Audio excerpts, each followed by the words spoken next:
Hello guys! What's up? It's me, Miss Ellie Pretty.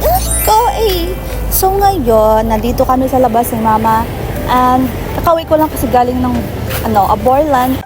And niyaya ko siya lumabas kasi sobrang init and gusto namin magpalamig. Kaya yan, bumili kami.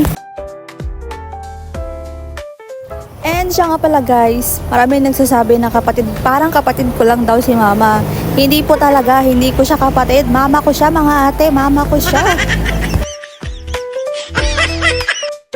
And yan, tapos na yung order namin ni Mama na raspberry soda. Wow!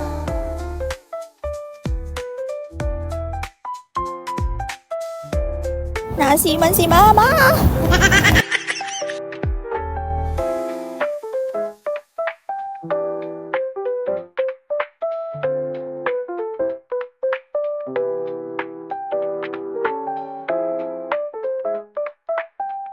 Noong una, naasiman pa siya. Wow, pero ngayon ubos na. Pinaglalaruan mo, te. And yan, pauwi na kami ni Mama sa aming bahay. So, yun lang. Thank you for watching.